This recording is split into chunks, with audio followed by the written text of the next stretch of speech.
Ya Allah, Ya Allah। আল্লাহ তাআলার ৯৯টি নামের মধ্যে থেকে একটি অন্যতম নাম হচ্ছে আল ওয়াহাব। আল ওয়াহাব আসলে কে? আল ওয়াহাব তিনি, যিনি মানুষকে অনেক উপহার দেন, বারবার উপহার দেন, হোক সে মুমিন ব্যক্তি বা হোক সে অন্য কেউ। আল ওয়াহাব শব্দটি এসেছে হিবা থেকে। হিবা অর্থাৎ উপহার। আল্লাহ মানুষকে অনেক অনেক উপহার দেন, অনেক মানুষকে উপহার দেন এবং অনবরত দিতে থাকেন। এবং এসব আল্লাহর জন্য সহজ, কারণ তিনিই তো সব কিছুর মালিক। আমরা যখন কোনো মানুষকে উপহার দেই তখন আমরা 10 বার চিন্তা করে দেই, একটু দামি গিফট দিব নাকি কম দামি, এখনই দিয়ে দিব নাকি একটু পরে দিব। কিন্তু আল্লাহ, তার যে এরকম কোনো সীমাবদ্ধতা নেই। আল্লাহ হচ্ছেন আল আজিজ। তিনি যাকে খুশি যত খুশি উপহার দিতে পারেন।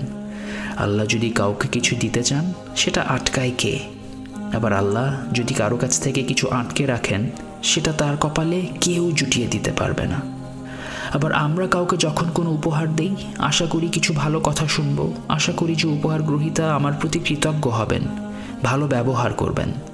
কিন্তু আল ওয়াহাব কোনো কিছু পাওয়ার উদ্দেশ্য ছাড়াই উপহার দেন।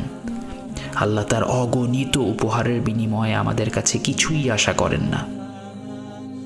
আল্লাহ যে আমাদেরকে এত উপহার দেন, আমরা কি এগুলো ডিজার্ভ করি?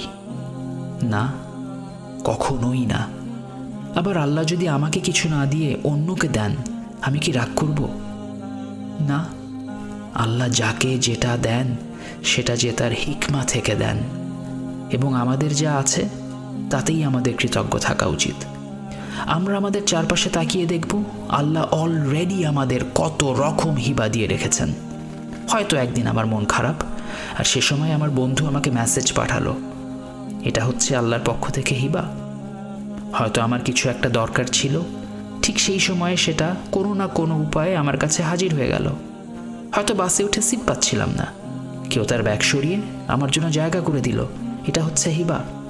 কুরআন থেকে আমরা আরও জানতে পারি সন্তান, পরিবারের সাথে ভালো সম্পর্ক, বন্ধুদের সাহায্য এবং আল্লাহর পথে হেদায়েত, এসব হচ্ছে আল্লাহর হিবার অন্তর্ভুক্ত। আল্লাহ আমাদের প্রতিদিন অগণিত হিবা দান করে চলেছেন, কিন্তু বেশিরভাগ সময়ই আমরা সেগুলো খেয়ালই করি না, ভাবি এ তো আমার পাবারই কথা ছিল।